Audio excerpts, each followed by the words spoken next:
Before we dive into today's video, please take a moment to like and subscribe to the channel.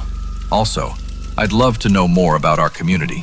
Drop a comment letting me know where you're watching from and what time it is for you right now. A lot of people think the deep web is a joke. Come on, it's just one click. What could possibly go wrong? I still warn them to this day. Don't go there. Don't even think about it. That place doesn't just scare you, it tears into your soul. I used to be a hacker, a good one, but after that night, I couldn't even sit near a computer without fear. I was obsessed with computers since I was 14. Even back in the dial-up days, I knew how to kill processes and squeeze out speed.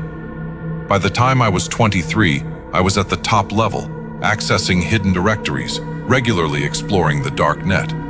Anything you needed, you could find there. My friends used to call me the hookup guy, but one day, everything changed. A friend messaged me, "Bro, I found something strange. 7 black boxes. I'm stuck on the 7th. You want to try?" He sent me the full roadmap, encryption steps, IP reset timing, backdoor tricks. I didn't hesitate. I accepted the challenge. I upgraded my setup, new monitor, extra RAM, and entered the tunnel. The first 6 boxes were relatively easy, but the 7th was different.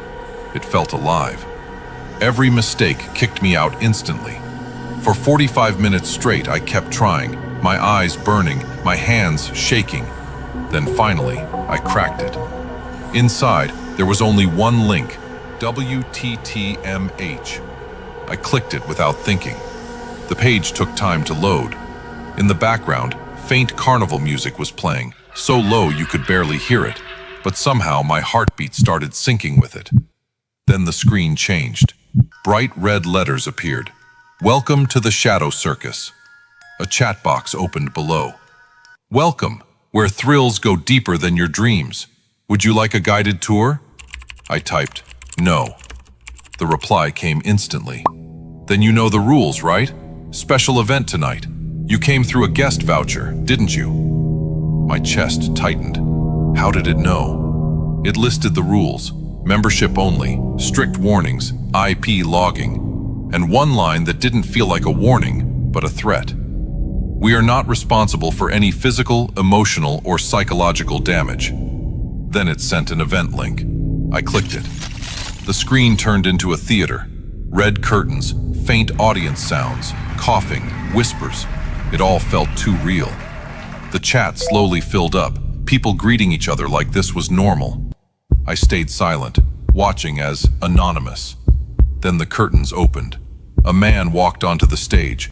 White porcelain mask, blue eyes, a twisted smile, top hat, red and black suit, and a cane with a skull carved into it. He spoke calmly. "Good evening. Returning members, welcome back. Newcomers, you are now inside the Shadow Circus. My name is Ziggy Rocket." He let out a soft laugh. At that moment, I thought it was just some kind of dark performance. Then he pointed behind him. The lights slowly turned on. At the center of the stage, a man was tied to a chair, completely still. Beside him, a machine was running, its low buzzing sound enough to tell me something was very wrong. The chat suddenly exploded. "Start it! Don't rush! Make it slow!" My throat went dry. The masked host leaned closer to the camera, like he was looking directly at me. Then he raised his hand. Everything felt slower. I stared at the screen, but deep down, I already knew what was about to happen. And then, a scream. Sharp, sudden, and deep. It felt like it passed straight through me. I shut my eyes immediately, but the sound didn't stop. It echoed, filling the room, while the chat kept going like this was entertainment. That's when I realized this wasn't a performance. I quickly opened Command Prompt and started killing scripts, trying to shut everything down. Then suddenly, a private message popped up. "I've been waiting for you to make a move, ghost hacker." My blood ran cold. Another line appeared. "You're not in Texas, are you? We're tracing your real location." My hands froze. I didn't wait another second. I reached behind and pulled the power cord out. The screen black. After that, I took my entire PC apart, removed the RAM, the hard drives, submerged them in water, wiped everything with magnets. My goal was simple. I wanted to erase every digital trace of my existence. After that night, I didn't touch a computer for almost 8 months. I deleted every online identity. I quit hacking forever. But even today, whenever I hear faint carnival music or see a blinking red light, my heart starts racing. So if you ever receive a message that says, "Welcome to the Shadow Circus," ignore it. And whatever you do, don't click it.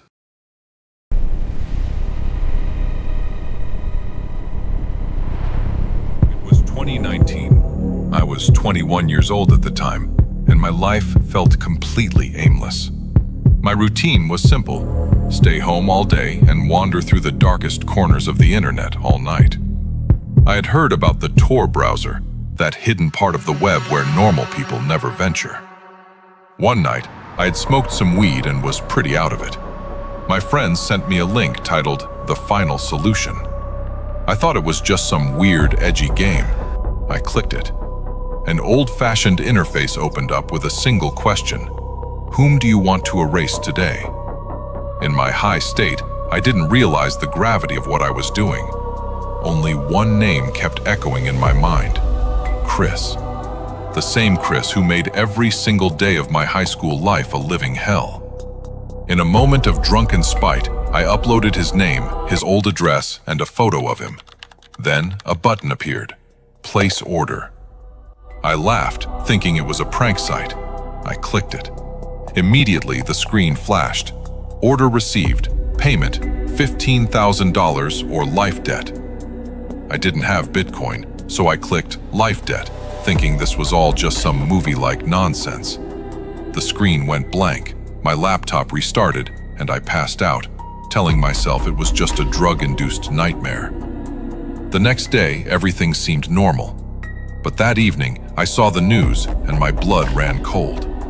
Chris, the same bully I had listed, had been killed in a hit-and-run right outside his house.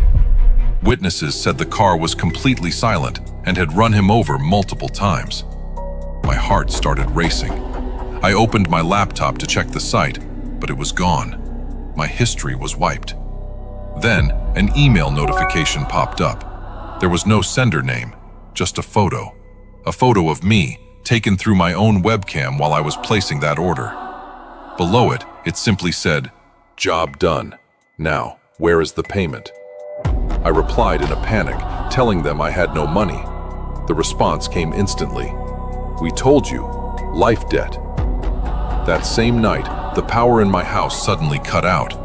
I was alone in my room. I looked out the window and saw a black sedan parked at the curb. The engine was off, but I could feel eyes watching me from behind the tinted glass. Suddenly, there were heavy knocks on my door. I grabbed a kitchen knife, pulled up my hoodie, and went to check. No one was there. Only a black envelope lying on the mat. I opened it, and my stomach turned. Inside were photos of my mother and sister, taken while they were out shopping. The note read, "If you cannot pay with money, we will take a part of you." I blacked out. When I woke up, I was in a basement. My hands were tied, and so were my feet. A man with a face full of deep, jagged scars stood over me, smiling. He whispered, "Don't worry, you'll live, but you owe the dark web now." When the police found me 2 weeks later on a deserted road, I was alive, but my left eye was gone. The doctors said it had been removed with professional surgical precision. To this day, whenever I hear the words dark web, my entire body begins to shake. Never joke about someone's death, because there are people out there who know exactly how to collect the price.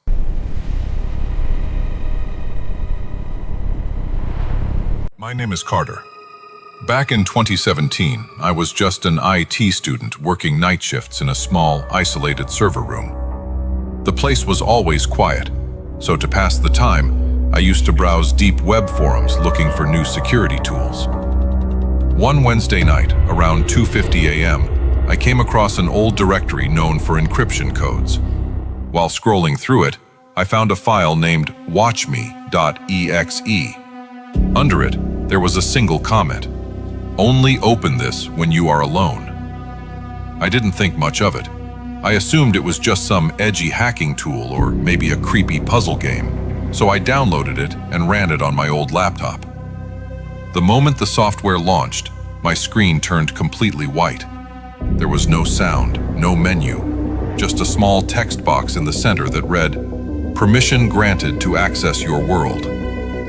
I frowned, thinking it was some kind of virus. I tried opening Task Manager, but my keyboard wasn't responding. Then suddenly, my screen changed and a live video feed appeared. I froze. It showed the inside of a house, a small kitchen, dishes scattered across the counter, and a door slightly ajar. The camera angle felt strange, like someone was watching from above a cupboard. A message popped up on the screen from a user named User99. "Carter, your kitchen is quite a mess lately." My heart dropped. A cold wave rushed through my body because what I was looking at was my own kitchen. I immediately tried to shut down my laptop, but another message appeared. "If you cut the connection, I'm coming down from the cupboard."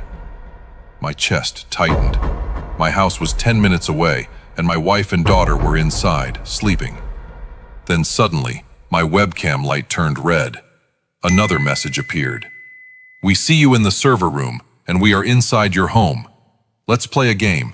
You have 5 minutes to get there. If you're late, we come out of the cupboard." I didn't think twice. I ran out, left everything behind, and jumped into my car. The roads were empty, but it felt like someone was watching me from every corner. I made a 10-minute drive in just 4. When I reached my house, the front gate was broken. A sickening chill ran through my body. I stepped inside slowly and moved toward the kitchen. My heart was pounding so hard, it felt like it would burst out of my chest. I looked up at the cupboard. There was nothing there. But then I noticed something else. My old laptop, sitting open on the counter, the same one I had left at home. I walked closer and looked at the screen. It was showing my live location. I was standing in the kitchen, and the camera was watching me from behind. I turned around quickly, but there was nothing there. And then it hit me. The camera was hidden inside a small digital clock sitting on top of the fridge. I grabbed the clock and smashed it on the floor. A tiny device fell out, connected to my Wi-Fi network. Then one final message appeared on the screen. "Had fun, Carter. Next time, we won't give the signal so early." Since that night, I've never clicked on an unknown link again. Because on the deep web, people don't just create red rooms. They turn your life into one. They hide in places you never think to check. Even today, sometimes when I walk into my kitchen at night, it still feels like someone is watching me from above the cupboard. And the truth is, I never opened the dark web again. But sometimes, it feels like they never stopped watching me.